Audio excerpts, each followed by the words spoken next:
Buenos días a todos, bienvenidos a una nueva clase en nuestro curso anual de gastroenterología. Hoy tenemos el gusto de contar con la presencia de una invitada muy especial, la doctora Daniela de la Viña. Ella es médica especialista en hepatología, quien desempeña en la subunidad de autoinmunidad hepática del Hospital Italiano. Disertará sobre hepatopatías autoinmunes. Le agradecemos muchísimo, doctora, su tiempo y disposición. Le damos la bienvenida y le cedemos la palabra. Bueno, muchas gracias primero que nada por la invitación. Y si les parece, vamos arrancando en honor al tiempo.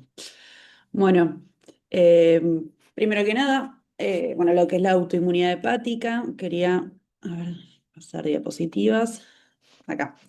Primero hablar un poco de, antes de llegar a lo que son las enfermedades autoinmunes, primero hablar un poco de lo que es la inmunidad hepática, ya que el hígado es un órgano inmunotolerogénico, y esto se da por varias razones, pero principalmente puse una foto de dónde está ubicado anatómicamente y vemos, ahí está, que el hígado recibe el 80% de su flujo sanguíneo a través de la vena porta, donde está bombardeado constantemente por distintos antígenos, agentes infecciosos y células inmunes periféricas que provienen de lo que es el intestino y la microbiota, por lo cual tiene que ser inmunotolerante como para no tener una reactividad desmedida ante todos estos antígenos que tienen la capacidad de generar esta reactividad inmunológica. Entonces, esta es una de las razones por las cuales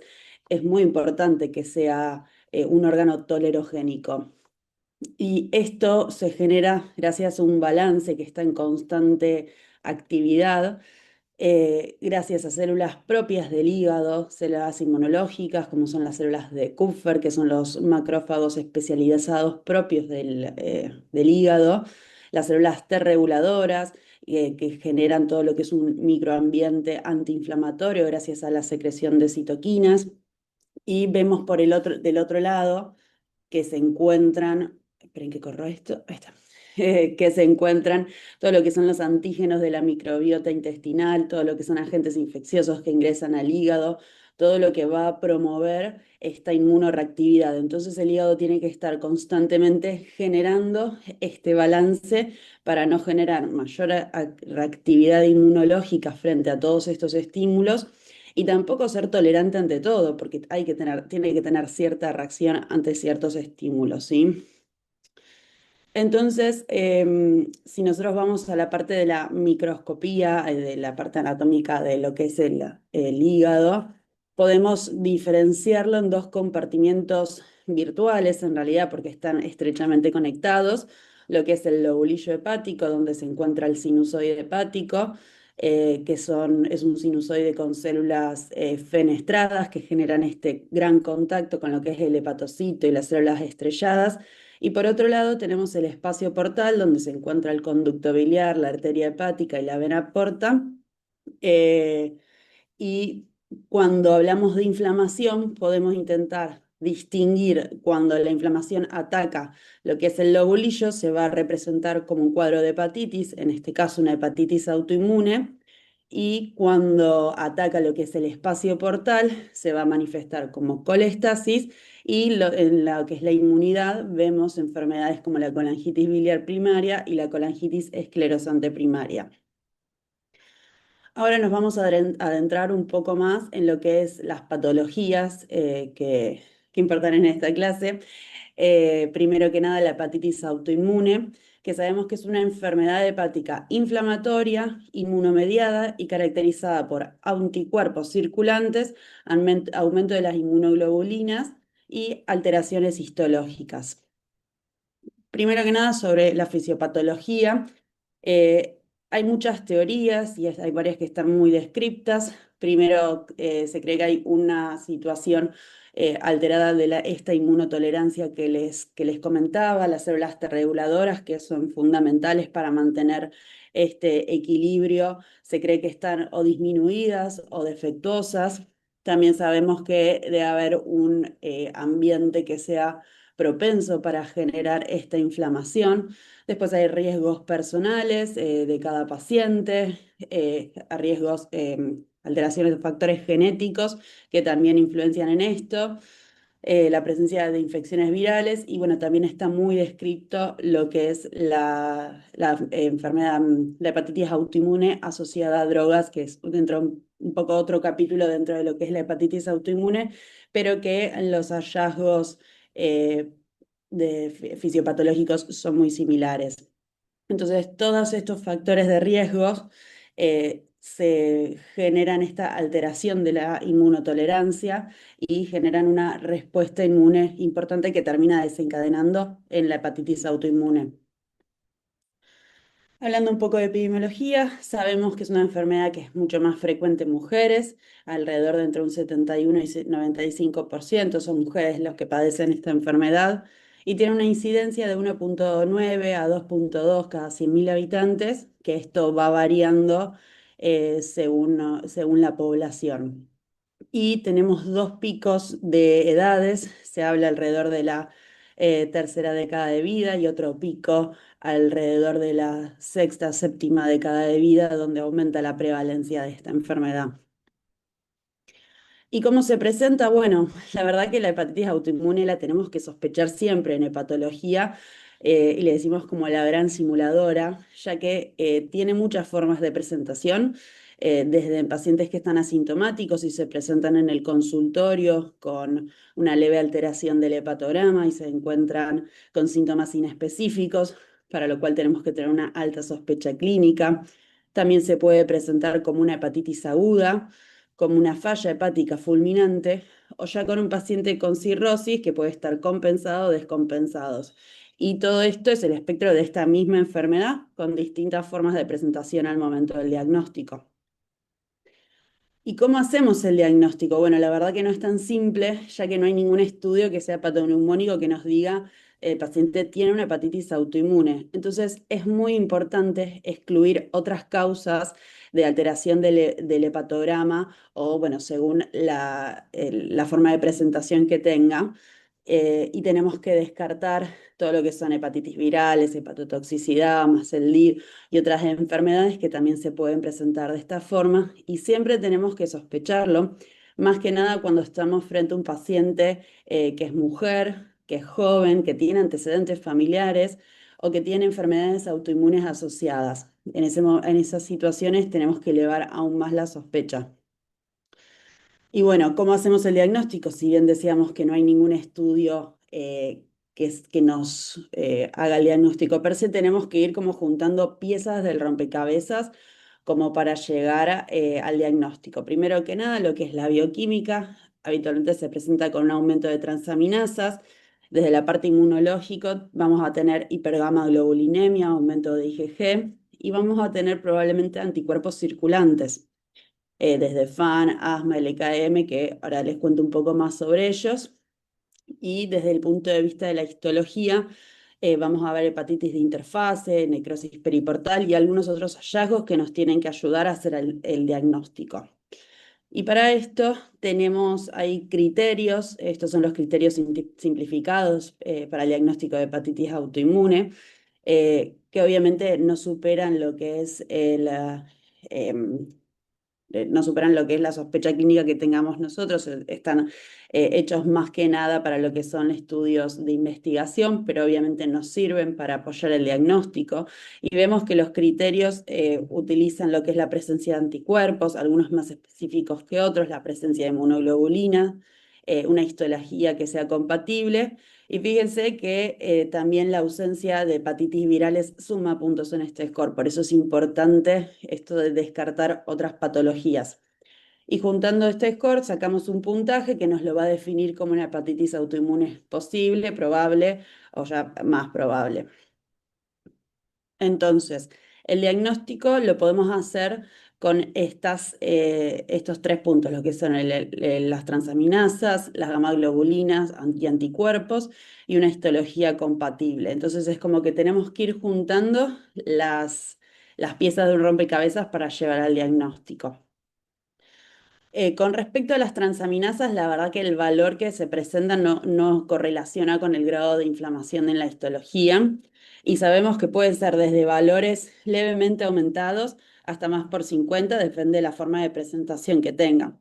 Pueden ser fluctuantes a lo largo del tiempo, hasta se pueden normalizar solas sin ningún tratamiento y después volver a aumentar. Y pueden estar acompañadas de alteración de la fosfatasa y la gamma GT. Eso no descarta que sea una hepatitis autoinmune. Con respecto a las inmunoglobulinas, saber que nos sirven para el diagnóstico y también para el seguimiento, al igual que las transaminasas. Y tener en cuenta que hay algunas situaciones, más que nada cuando se trata de una hepatitis aguda, donde pueden estar normales. Entonces, eso la verdad que nos confunde un poco más al momento del diagnóstico, pero a tener en cuenta y siempre sospecharla y no descartarlo simplemente porque el paciente tenga unas inmunoglobulinas normales. Hablando un poco más de los anticuerpos, lo más frecuente es que tengan un FAN, un antinuclear positivo, pero estos anticuerpos son bastante inespecíficos. 2/3 tienen patrón homogéneo y 1/3 patrón moteado, pero que también están presentes en muchas otras patologías. Y un poco más específicos tenemos el anticuerpo asma y el anti-LKM. Para el resto, antes se la llamaba un poco más seronegativas, son un 20% de los pacientes que tienen hepatitis autoinmune, pero si lo tenemos disponible, está bueno hacer algunos anticuerpos un poco más específicos, que es el anti-SLA, el antiactina o el anti-LS1, en los pacientes, que los anticuerpos de FAN, asma y LKM nos dieron negativas y las clasificamos como seronegativas, tal vez tienen presente este anticuerpo y si tenemos la posibilidad, nos aporta más datos con respecto a los pacientes como para llegar al diagnóstico. Y por último, la tercera pata que nos faltaba era la histología, ¿sí? Los hallazgos, de nuevo, ninguno de los hallazgos que encontremos va a ser patoneumónico de una hepatitis autoinmune, pero nos van a ayudar al diagnóstico. Lo que más frecuentemente hallamos es la hepatitis de interfase con infiltrado linfoplasmocitario, que se puede ver acá en la imagen, como los puntitos violetas oscuros son este infiltrado linfoplasmocitario. También se puede ver hepatitis lobulillar, necrosis centrolobulillar, en peripolesis y rosetas en distintos porcentajes. Y acá les puse un grafiquito para entender un poco lo que es la hepatitis de interfase. No sé si se ve bien acá en la figura A, este sería el espacio porta, con lo que es la placa limitante, que es lo que limita virtualmente el espacio porta con el lobulillo, y vemos este infiltrado inflamatorio en lo que es el espacio portal. Cuando vemos que estos linfocitos cruzan esta placa limitante es lo que llamamos la hepatitis de interfase y obviamente en este caso es con un infiltrado linfoplasmocitario que es el más característico. Y vemos como en distintos grados de hepatitis de interfase este infiltrado se vuelca más hacia el lobulillo generando necrosis. Otra cosa de la biopsia muy importante es que nos permite ver el grado de inflamación y la fibrosis que tenga. Y para esto, en particular en lo que es la hepatitis autoinmune, se suele utilizar el score de IJAK, que lo que hace es mide digamos, cuantifica lo que es la necrosis y la inflamación y le pone un puntaje que va del 0 al 18 que nos permite clasificar hepatitis, perdón, si en esta hepatitis que sea mínima, leve, moderado, severa. Que esto también nos habla de pronóstico y nos va a servir para planear lo que es el seguimiento y el tratamiento. Entonces, para llegar al diagnóstico, vamos a utilizar primero que nada la anamnesis, el laboratorio, los anticuerpos, la histología y muchas veces el seguimiento nos sirve también para llegar al diagnóstico. Si bien tal vez no teníamos todos las tres patas que les decía para llegar al diagnóstico, en el seguimiento y con la respuesta del tratamiento, también esto apoya al diagnóstico. Bien, y ahora pasamos a la parte del tratamiento. Y lo primero que nos preguntamos es, ¿toda hepatitis autoinmune se trata?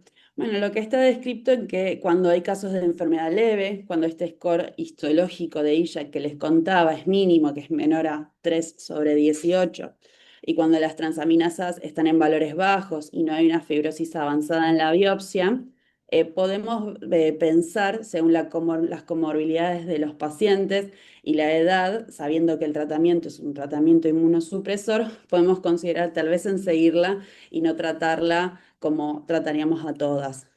pero bueno, lo más importante es evaluar en cada paciente según la situación clínica en que se encuentra y los antecedentes que presenta. No es lo mismo una paciente joven de 20 años con bastante inflamación y sin comorbilidades que un paciente de 80 años diabético hipertenso que no va a tolerar de la misma forma el tratamiento. Entonces, cuando decidimos ya tratar a los pacientes, que es en la mayoría de los casos, tenemos un periodo de inducción de tratamiento hasta llegar a la remisión, posteriormente un periodo de mantenimiento y por último, siempre plantear lo que es la suspensión del tratamiento.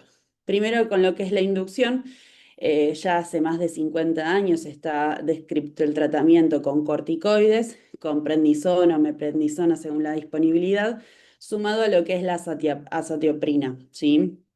Y lo que se ha agregado en los años es el uso de la budesonida en ciertos casos y el uso del micofenolato como coadyuvante en vez de la azatioprina para lo que es la fase de inducción y de mantenimiento, que bueno, eso es de las últimas cosas que se han agregado este año.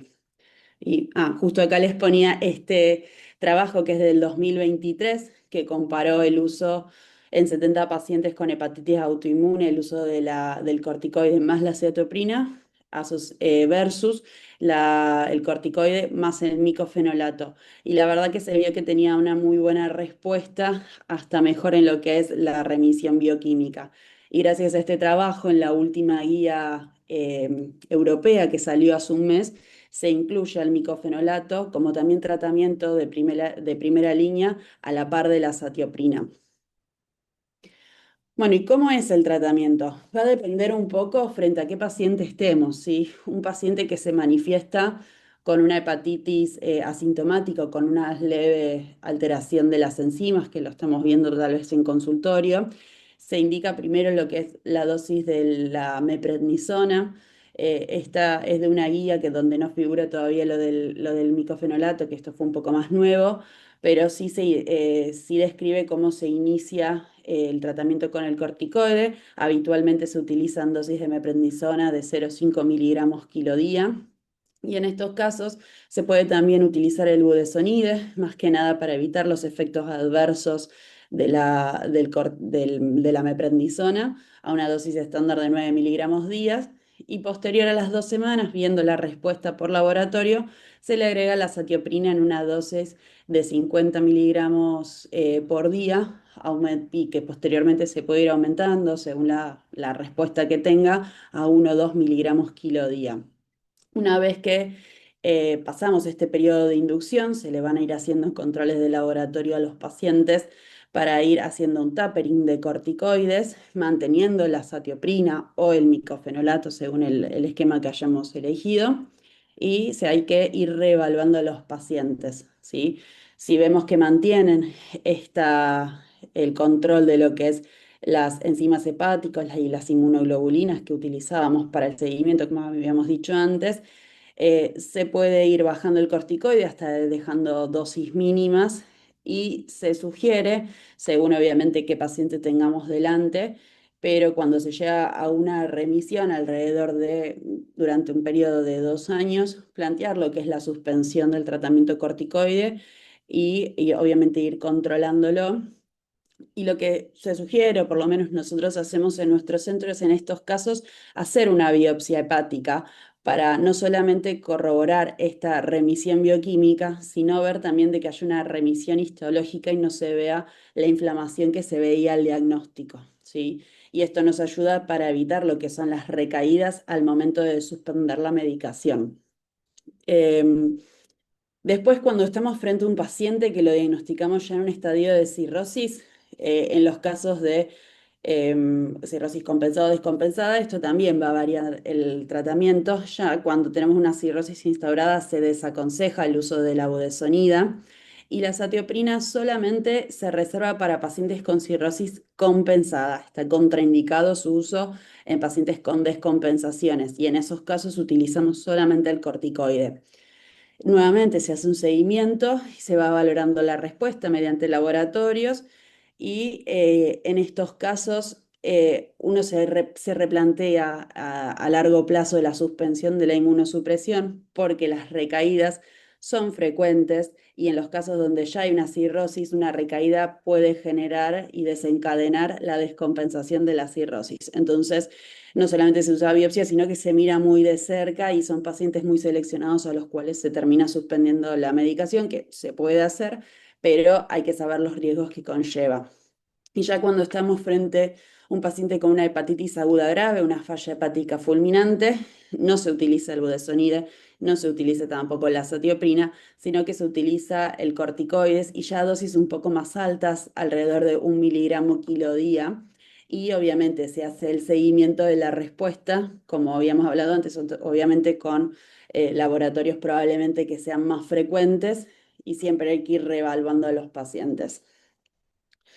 Este es un esquema, este sí es de la última guía europea que les contaba del micofenolato, que salió hace más o menos un mes, donde plantea este esquema de seguimiento en un cuadro de un paciente con una hepatitis aguda, pero no cirrótico y no, obviamente no como una hepatitis aguda grave y no una falla hepática fulminante, donde ven que se inicia, puede ser el micofenolato sumado a la prednisona o meprednisona, o posteriormente la azatioprina, y se va haciendo un tapering del corticoide, siempre reevaluando la respuesta. Ahora, hay muchos pacientes que no tienen una buena respuesta o a pesar del tratamiento evoluciona la fibrosis a lo largo de su evolución.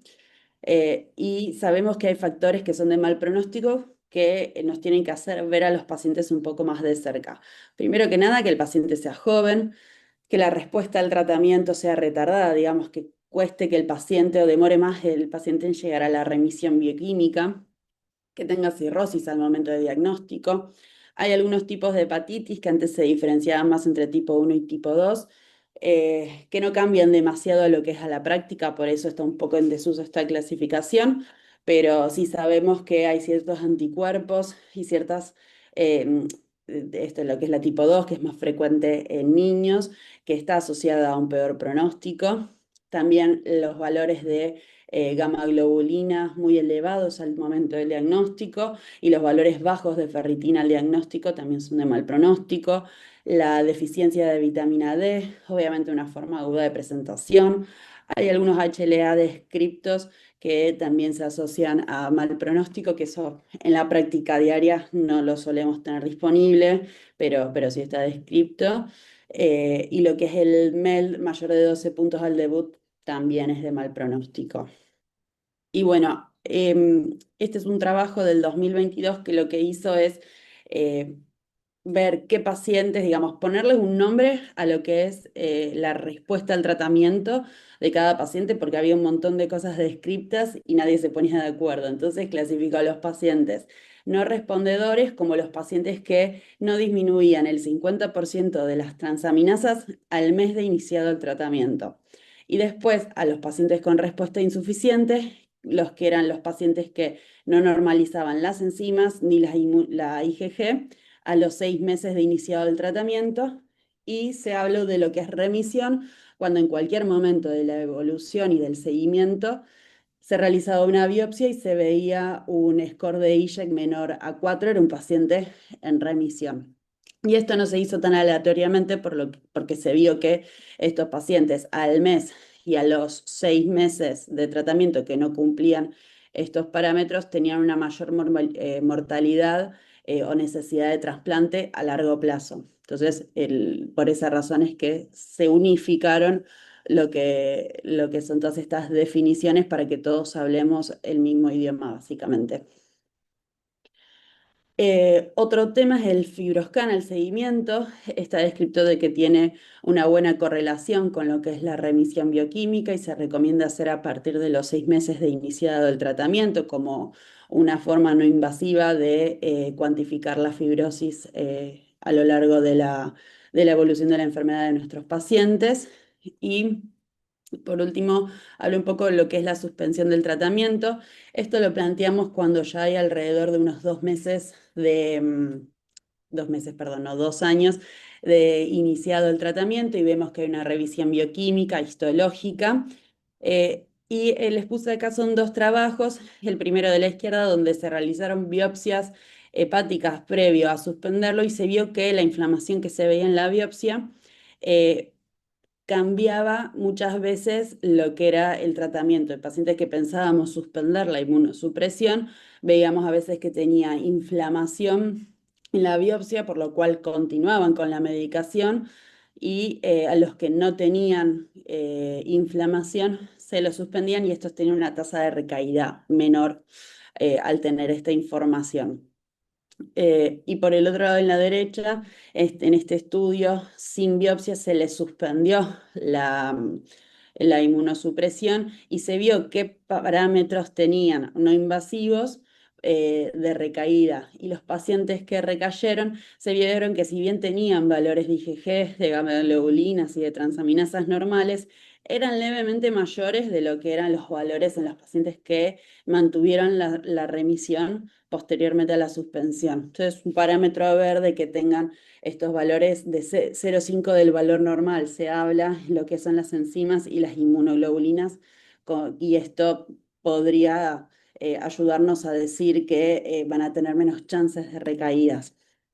Y este estudio, un poco lo que les hablaba de que nosotros apoyamos el uso de las biopsias previo a la suspensión, lo que marca, si bien es un N chiquitito, marca que pacientes que tal vez tengan remisión bioquímica por enzimas y por inmunoglobulinas, puede ser que tengan actividad inflamatoria en la biopsia y eso obviamente es un parámetro que nos va a hablar de que el paciente es más posible de que recaiga posterior a la suspensión.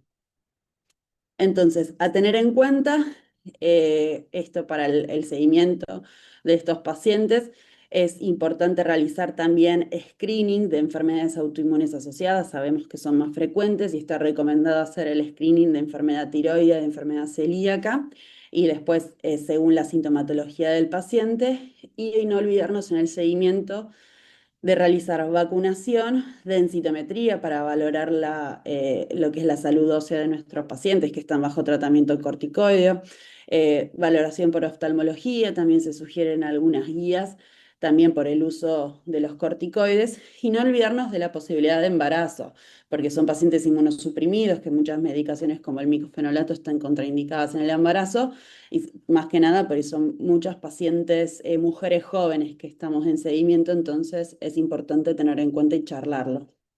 Bien, ahora voy a pasar a la parte de la colestasis en lo que son estas patologías. Si bien me parece que la hepatitis autoinmune es bastante o es más frecuente y tal vez la pueden ver más en su práctica clínica, por eso me detuve un poco más, pero quería comentarles también sobre la colangitis biliar primaria, que es una colangitis destructiva, crónica, no superativa y granulomatosa que cursa con colestasis, también tiene reactividad de anticuerpos y se presenta como una colangitis linfocitaria de pequeños conductos biliares, ¿sí?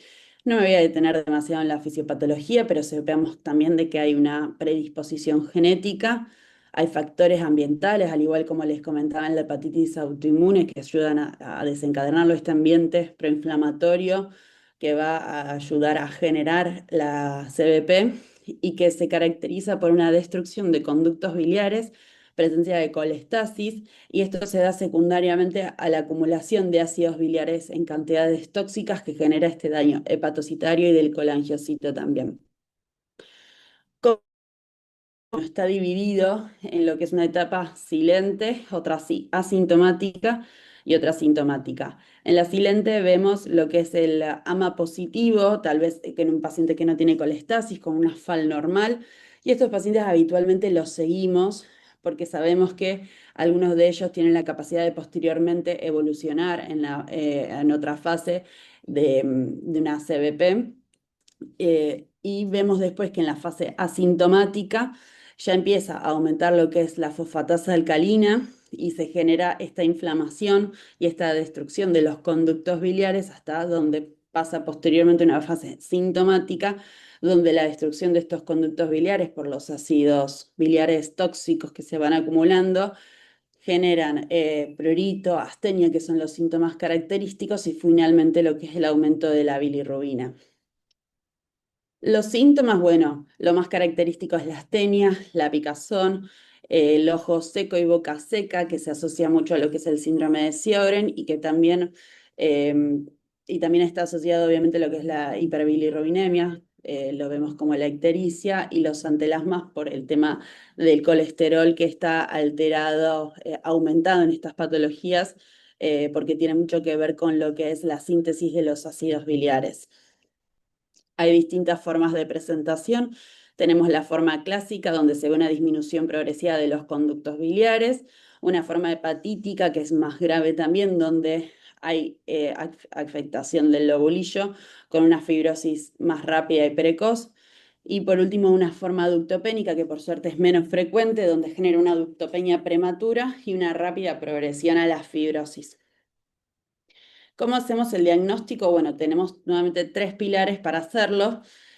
Lo que es la colestasis, caracterizada por el aumento de la fosfatasa alcalina, y los anticuerpos más específicos, en este caso el antimitocondrial, es el más específico de todos, y también tenemos la histología, que la podemos utilizar para el diagnóstico.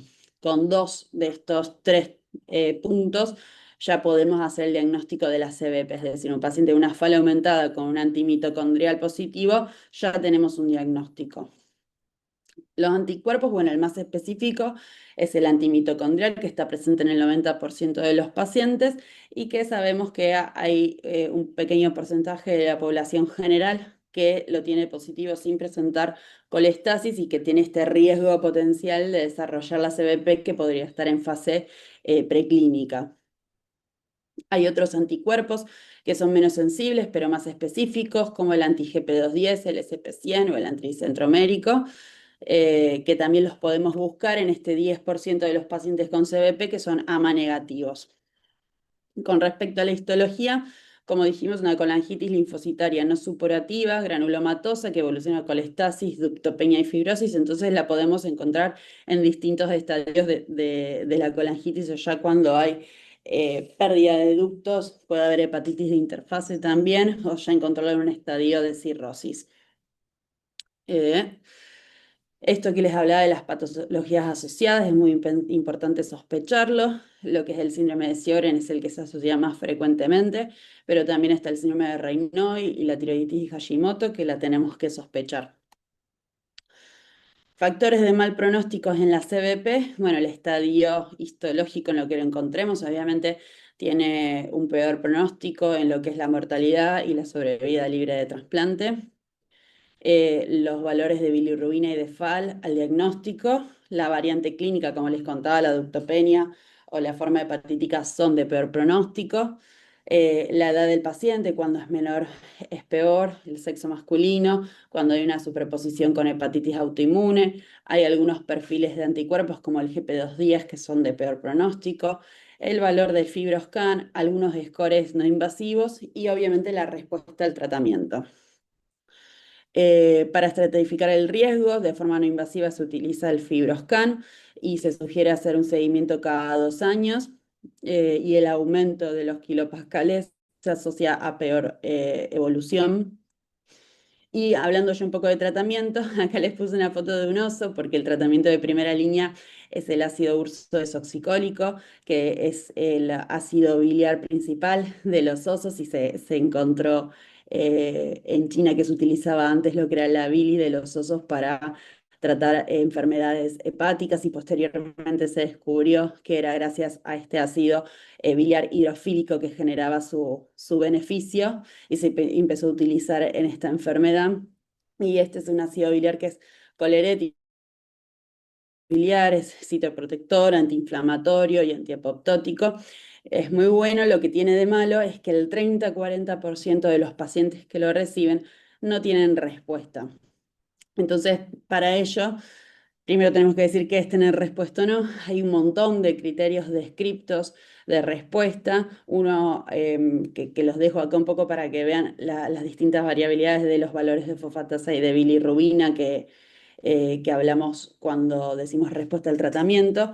Pero lo que se habla más hoy en día es intentar la normalización de estos valores con el tratamiento, y se sabe que eso tiene mejor pronóstico. ¿Y por qué usamos la bilirrubina y la fosfatasa? Porque vemos que al seguimiento en valores más elevados tienen un peor pronóstico, como les había dicho antes, de sobrevida libre de trasplante. Entonces hay un gran interés en lo que son los tratamientos de segunda línea. En primera instancia, el fibrato, los fibratos o el besafibrato, que son agonistas de receptor PPAR, que también modulan lo que es los ácidos biliares en los hepatocitos y la excreción de estos. Y hay varios estudios con respecto, los cuales han mostrado un beneficio y es una muy buena droga que la utilizamos como de segunda línea. Estos otros gráficos que hablan de la disminución de la muerte o del trasplante cuando se asocia el ácido con el besafibrato. Todo lo que es tratamiento de segunda línea siempre es asociado a lo que es el ácido ursodesoxicólico. Después tenemos el ácido beticólico, que actualmente está en discusión la aprobación de esta medicación, pero previamente teníamos estudios que nos avalaban su uso, si bien no lo teníamos disponible fuera de lo que eran protocolos de investigación acá en Argentina. Eh, pero lo que tenía de malo el ácido beticólico es que el efecto adverso más frecuente es la picazón en una enfermedad y como les dije, uno de los síntomas más invalidantes puede ser la picazón. Entonces, ¿en qué estamos en lo que son tratamientos de segunda línea? Bueno, hay un montón de cosas y que están en investigación en este momento. Lo que es el besafibrato que les comenté, el ácido beticólico, tenemos el elafibranor y seladelpa que fueron recientemente aprobados para su uso, pero que lamentablemente no tenemos disponible en Argentina. Y tenemos en estudio la asociación del ácido beticólico con el besafibrato como para disminuir este efecto adverso de la picazón. También hay otros estudios con otras medicaciones como el saroglitazar y estudios en qué hacemos en pacientes cirróticos, porque estas drogas que les comentaba de segunda línea no están aprobadas en estos estadios. Entonces tenemos muchas dudas a futuros con respecto a esto, de cuándo iniciarlos, qué parámetros utilizamos para ver la respuesta y cuándo se sugiere tal vez un inicio de terapia combinada. Bueno, estamos todavía viendo qué se va a hacer con esto y es algo que está en estudio y hay muchos protocolos de investigación en este ámbito. Con respecto al prurito, primero, perdón, con respecto a la fatiga, no hay mucho para hacer en este momento. Hay estudios también de investigación con respecto al tratamiento de la fatiga, pero todavía nada que podamos utilizar en la práctica diaria. Y con respecto al prurito, la droga de primera línea que se utiliza para esto, aparte del ácido ursodesoxicólico, es la colestiramina y después hay toda una escalera de tratamientos para la picazón. La verdad que son todos estudios con baja evidencia, pero sí se utilizan en la práctica porque hay veces que la picazón es invalidante, entonces hay que darles tratamientos. Y también lo nombro al besafibrato, que en estos estudios que les mostraba antes, se vio que mejora mucho lo que es la picazón a lo largo del tiempo comparado contra placebo, entonces también lo utilizamos para esto. Y la verdad que hay varios clinical trials en curso para este síntoma que a veces es tan invalidante en los pacientes. Bien, y por último voy a hablar muy poquito de la colangitis esclerosante primaria, que es una enfermedad un poco más rara. Es una enfermedad colestásica caracterizada por la inflamación y la fibrosis de los conductos biliares, que genera estenosis de lo que es el árbol biliar. Hay distintos fenotipos, es una enfermedad que se puede presentar como de grandes conductos o de pequeños conductos, asociada muy frecuentemente a lo que es la enfermedad intestinal inflamatoria, que tiene mayor factor de riesgo con la angiocarcinoma, que tiene cierta asociación con la enfermedad por IgG4 y que también se puede presentar como una superposición con hepatitis autoinmune. Entonces, hay pacientes que entran dentro de la colangitis esclerosante primaria pero que tienen un fenotipo muy distinto el uno al otro. No me voy a meter tanto en lo que es la fisiopatología, pero nuevamente sabemos que hay una predisposición genética, está muy estudiado lo que es la alteración del microbioma en esta patología y que esto genera una activación inmune de la respuesta innata y adaptativa y que esto genera activación del epitelio biliar con inflamación y activación de los miofibroblastos que generan estas estenosis de la vía biliar y que pueden llevar a cirrosis también. Pero pongo acá signos de preguntas porque hay un montón de teorías con respecto a la fisiopatología de esta enfermedad, pero bueno, esta es una de ellas de las que más se hablan. La epidemiología, a diferencia de las enfermedades anteriores, esta es mucho más frecuente en hombres, 2 a 1, se da en 25 a 45 años, el 70 al 80% de los pacientes con CEP tienen una enfermedad inflamatoria intestinal asociada. Bueno, y saber que ahí también está el síndrome de superposición de hepatitis autoinmune y CEP, que es más frecuente en niños. Y las estadísticas, bueno, varían mucho alrededor del mundo. Tenemos en lo que es Norteamérica, Europa, se habla de 6 a 10 pacientes cada 100.000 pacientes. ¿Cómo se hace el diagnóstico? Bueno, hay que sospecharlo en pacientes con colestasis, con una fala aumentada, suelen presentar prurito y pueden tener aumento o no de transaminasas, anticuerpos asociados o no, IgG4 o no en un porcentaje. Digamos, no es tan simple cuando vemos al paciente del laboratorio y lo que tenemos que hacer en el estudio diagnóstico de esta colestasis es una colangioresonancia que es la herramienta inicial donde vamos a ver estos afinamientos y este rozamiento de lo que es la vía biliar. Obviamente tiene sus dificultades porque a veces es de difícil interpretación y en las fases tempranas no es tan fácil de verlo. Y en estos casos, cuando no nos queda del todo claro lo que es este rozamiento de la vía biliar, que este sí es una imagen más patoneumónica, a veces pasamos a lo que es la biopsia. Y acá les puse una imagen que me pareció importante ver que hay distintas patologías que pueden generar estas estenosis de la vía biliar, y no todo es una colangitis esclerosante primaria, ¿sí? Ven que la enfermedad por IgG4, las colangitis a repetición, la colangitis isquémica, y distintas patologías que también pueden generar con otro patrón de estenosis de la vía biliar, pero que a veces pueden confundir y tenemos que evaluar el paciente que tenemos delante para llegar a un diagnóstico. En los casos que no nos queda del todo claro, se puede utilizar la biopsia, más cuando sospechamos que hay una SEP de pequeños conductos o superposición, y se ve esta imagen más característica, que es una catáfila de cebolla, que a veces es difícil de encontrar, pero cuando está nos sirve bastante, que es esta fibrosis alrededor del ducto.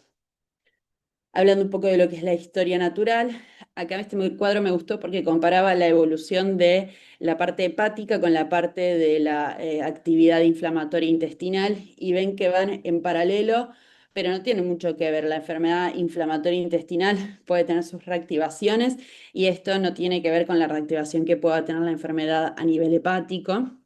Y vemos con lo que respecta a la parte hepática, hay una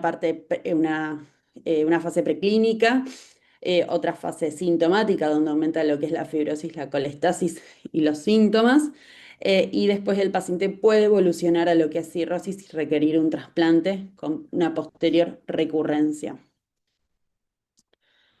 En el tratamiento, bueno, puse un hoja en blanco porque no tenemos nada tan claro al momento. Acá hay un montón de estudios que se hicieron con lo que es el uso del ácido uso desoxicólico. La verdad que ninguno llega a dar recomendaciones, y hasta en dosis altas se vieron los efectos adversos que puede tener. Así que no se recomienda en todos los pacientes darles el ácido uso desoxicólico. Y también se estudió bastante lo que es el manejo de la disbiosis de la microbiota, ya que les dije que estaba muy correlacionada el uso de la vancomicina, pero la verdad que son pequeños estudios y no hay una recomendación clara al respecto. Entonces hay algunos estudios en investigación que están buscando un tratamiento, pero todavía no tenemos nada para poder usar en la práctica clínica. ¿Y qué hacemos con estos pacientes? Los seguimos. Tenemos que hacer estudios de screening para lo que es el colangiocarcinoma, que es más frecuente en estos pacientes, mediante una colangioresonancia, un CA19-9 de forma anual. Hay que tener en cuenta la posibilidad de que los pacientes presenten colangitis infecciosas, que eso también puede ser una causa de trasplante, hasta en pacientes no cirróticos. Con lo que es el seguimiento de la enfermedad inflamatoria intestinal, esto lo saben ustedes mejor que yo, pero siempre cuando diagnosticamos una sepsis y no tiene el antecedente de una enfermedad intestinal, se le hace una videocolonoscopía al diagnóstico y posteriormente el seguimiento anual para el screening de cáncer de colon. Tenemos que nuevamente valorar cómo está su salud ósea mediante densitometría y hacer screening si el paciente tiene cirrosis o hipertensión portal según corresponda. Así que bueno, siento que hablé mucho, intenté poner en estas diapositivas de todas estas patologías para que puedan tener un pantallazo. Así que bueno, si quieren, voy a dejar de compartir y si quieren, tienen preguntas, podemos ir charlando. Muy bien, Dani. Ok. Muchísimas gracias. La verdad que muy claro. Sí, es mucha No, información. gracias. Son como tres patologías complejas, pero que sí, Ujú. justamente es muchas veces la que vemos en el día a día. Y yo tengo una consulta, sobre todo por ahí Sí. para lo que es em, cuando pedimos los anticuerpos para hepatitis autoinmune, si es importante los valores de corte en la De las etiqueta. diluciones o de los anticuerpos. Exacto. Mira, no, en realidad no puntualmente, no nos habla ni de pronóstico. Nos sirve a veces si es, por ejemplo, un fan 1 en 80 o 1 en 160, sabemos que es un poco más frecuente en lo que es la población general, pero no tampoco nos lo descarta. Cuando son valores un poco más altas, nos ayudan tal vez a tener, digamos, apoyo un poco más la teoría de la hepatitis autoinmune, pero no habla ni de pronóstico, nos acerca más o menos al diagnóstico. Por eso es un poco complicado, pero no le damos tanta pelota tal vez a lo que es el valor de los anticuerpos, sino su presencia. Bien. Y ahora otra cosa. Nos ha pasado muchas veces que, bueno, debutan pacientes con ictericia, con ascitis, y uno le empieza a hacer como esa búsqueda y podemos llegar que tiene hipergama, tiene los anticuerpos positivos, pero al menos en nuestro medio, por ahí con ascitis se nos hace imposible la biopsia. Sin embargo, podemos iniciarle tratamiento y posterior, cuando mejora la ascitis, hacerle biopsia o ya no Sí, ayudaría eso. a ver, uno se tiene que hacer, o sea, ir viendo los instrumentos que tiene como para ver, intentar llegar al diagnóstico. Sí, saber en pacientes cirróticos que pueden tener hipergama y las IgG aumentadas y esto no ser secundario a una hepatitis autoinmune, sino que la misma cirrosis genere que tengan estos valores, lo cual la verdad que nos ensucia un poco más la cancha para llegar al diagnóstico, pero si tenemos la sospecha por antecedentes clínicos, por valores de laboratorio, forma de presentación o antecedentes familiares, en el caso de que no sea imposible realizar una biopsia, se puede hacer una prueba diagnóstica, insisto. Lo ideal sería intentar tenerla o ver si está la posibilidad de hacer una biopsia transyugular, pero bueno, es algo que no está disponible. Y mismo ver la respuesta al tratamiento nos va a decir si estábamos en el diagnóstico correcto o no. Sí hay que tener cuidado con la dosis de corticoides que se dan a los pacientes cirróticos, porque mismo esto podría generar una descompensación y también promover de que se infecten los pacientes. Entonces, en general, se utilizan dosis estrecho, eh, pero sí, muchas veces se hace eso por la falta de disponibilidad. Y el tema de la biopsia posterior, habría que ver qué valores tiene el laboratorio para ver también si va a ser representativa o no. Eh, pero bueno, uno quisiera tener una biopsia que avale el diagnóstico, pero muchas veces con el tratamiento y la respuesta que tienen, uno se termina acercando a ese diagnóstico. Bien, muy bien. Sí, Tenemos sí, una respondí tu pregunta. Buenos días, Sí. Daniela. ¿Se ¿Se escucha? escucha? ¿Se Ay, escucha? muy bajito. ¿Se escucha? Si no, acérquese Bien. aquí. No, está bien. Que se acerque, que no muerda. Ahora sí, ¿no? Bien. Ahora Bueno, sí. bien, te hago una consulta por una diapositiva que pusiste que me dejó una duda porque muchas veces uno no conoce al paciente y le llega para un seguimiento, paciente que ya tiene un diagnóstico de una hepatitis autoinmune, pero si bien existe la superposición, vemos muchos pacientes manejados tanto con corticoides como con el urso, ¿viste? Eh, Ujú.